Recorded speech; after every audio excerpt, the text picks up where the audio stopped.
A convicted stalker from Colorado heads to the United States Supreme Court next week, asking the judges to toss out his conviction because of free speech. The man was sent to prison for sending hundreds of Facebook messages to a singer-songwriter he'd never met. She says she feared for her life. But when do threatening words become a crime? In our Prime Focus tonight, our Devin Dwyer has a closer look at the debate and the stakes far beyond this case. Coles is a really unique and remarkable person. She just has this inherent spark of joy within her, and that's part of what makes her such an excellent performer. If no one understands, she can share that joy and project it from the stage. Like my daddy, I was born ready to run. Hundreds of people would come out to see the shows, and it would be really exciting. It's very unfortunate that another individual, completely unprovoked, would be able to take that opportunity from her to live the life that she wanted to live. Thank you so much.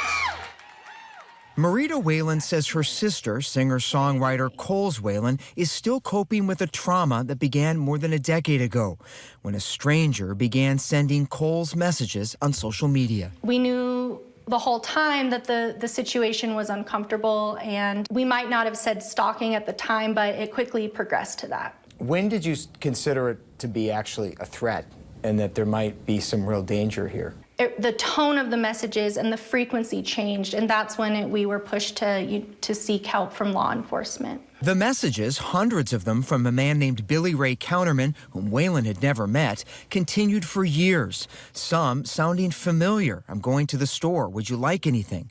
Others unsettling. I'm currently unsupervised. I know it freaks me out too, but the possibilities are endless. And the alarming. You're not being good for human relations. Die. Don't need you.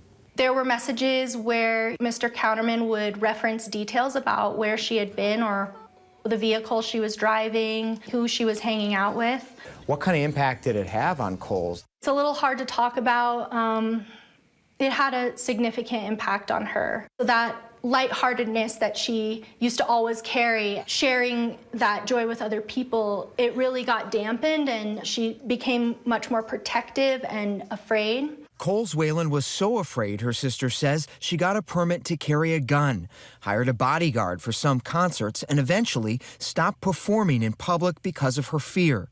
She declined our request for an interview to protect her privacy and security. Were you convinced that he was out to threaten your sister, if not harm her? We were convinced that he was an unstable individual and his actions would be unpredictable. We felt that he was very dangerous, and law enforcement agreed. In 2016, authorities arrested and charged Counterman with stalking serious emotional distress. A jury later convicted him, and a judge imposed a sentence of 4.5 years behind bars. We have a lot of heated speech online.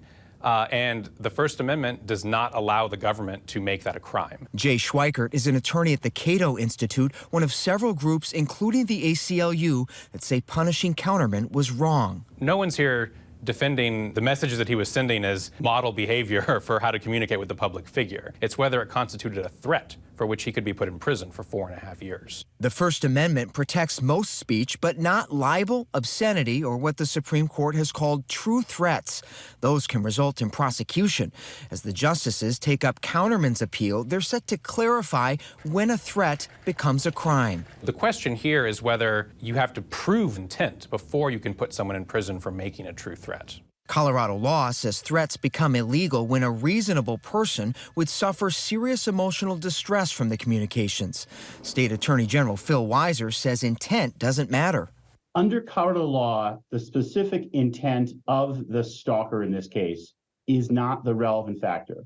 It's whether the victim would reasonably experience the fear of physical violence because the nature of the threats. Counterman, who's already completed his sentence, says he never intended to harm Whalen, and that not having to prove intent in court risks essentially criminalizing misunderstandings. Why shouldn't the intent of the person speaking matter? In the case of stalking, stalkers are often oblivious to reality.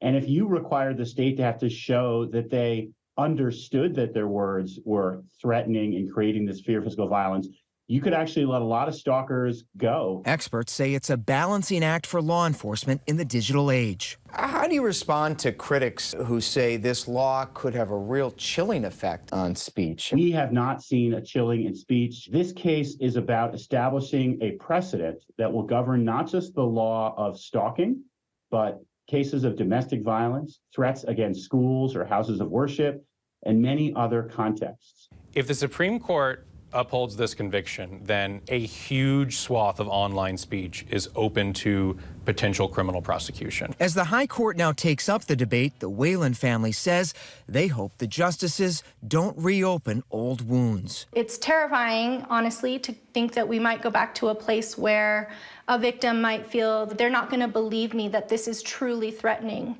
when clearly she felt that her life was at stake. Has she been able to reclaim some of herself and calm some of the anxiety? Absolutely. Coles is incredibly resilient and a very strong person. She has that inherent spark of joy within her. And really, there's no life circumstance or individual that can take that from her. Our thanks to Devin Dwyer for that. Hi, everyone. George Stephanopoulos here. Thanks for checking out the ABC News YouTube channel. If you'd like to get more videos, show highlights, and watch live event coverage, click on the right over here to subscribe to our channel. And don't forget to download the ABC News app for breaking news alerts. Thanks for watching.